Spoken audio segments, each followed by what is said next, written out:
Bismillah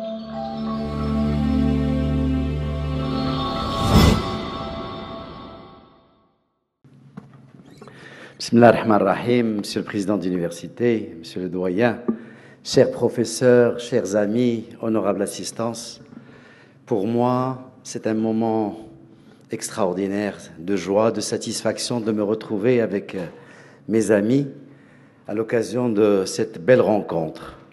Je remercie mon cher Mehdi qui m'a invité, qui me permet de retrouver des visages qui me sont très chers. Et je salue énormément l'initiative d'organiser un événement au nom de la SMCS. Déjà, l'initiative de créer une société savante au niveau du sud du Maroc est quelque chose d'extraordinaire. Alors, on ne parle plus du sud du Maroc, on est le centre et le sud. Donc, le nom, il devrait changer.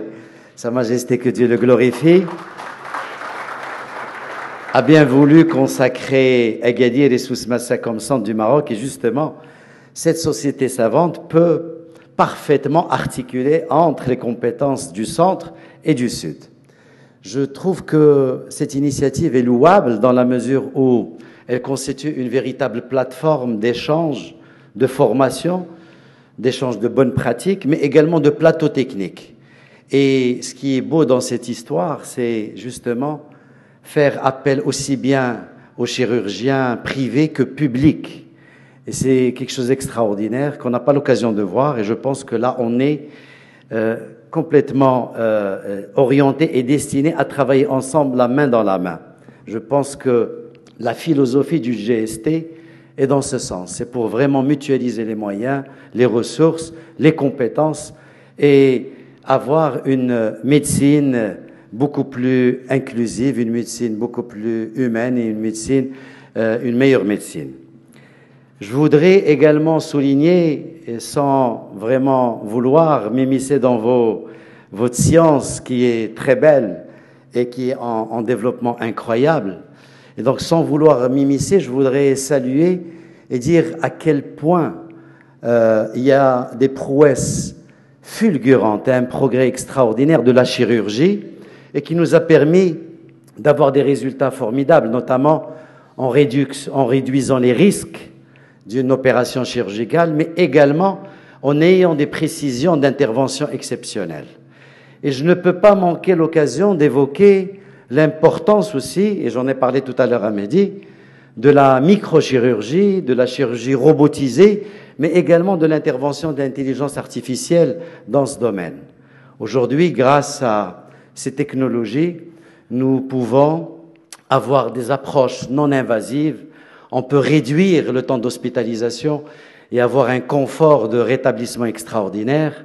Et on peut également apporter des précisions d'intervention exceptionnelles. Je pense que l'intelligence artificielle, c'est des questions que vous posez, ne peut pas remplacer le chirurgien, le praticien, parce que le chirurgien a une âme, a une conscience, et le rapport avec le patient est quelque chose de très sacré.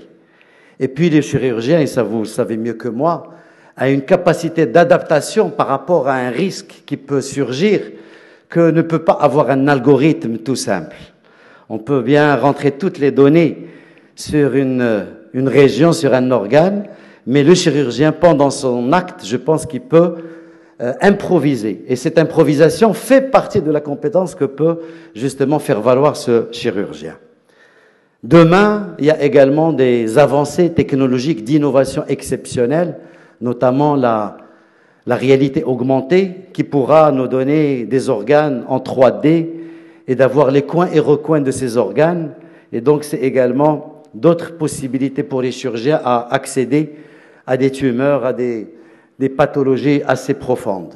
Nous avons également les jumeaux numériques qui aujourd'hui nous offrent des possibilités de simulation exceptionnelles et donc qui vont faciliter la formation de nos praticiens. Alors il faudrait, avec toutes ces innovations technologiques, moi je pense que ce n'est pas une fin en soi. La fin en soi, c'est d'offrir, comme j'ai dit, une meilleure médecine, égalitaire et éthique. Égalitaire parce qu'il ne faut pas que ces technologies profitent uniquement à ceux qui ont les moyens, il faut que ça soit vraiment accessible à tous.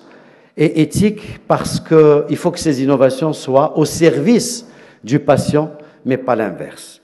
Donc encore une fois, cher Mehdi, bravo pour cette belle manifestation, pour avoir rassemblé tout ce beau monde. Vous n'êtes pas limité uniquement au sud et au centre, mais vous avez fait appel à nos maîtres, aux grands professeurs de Rabat, Casa et de partout. Donc bravo pour avoir créé ce conclave scientifique d'exception et avoir évoqué des sujets aussi stratégiques que le demandent nos médecins chirurgiens de la région. Merci beaucoup.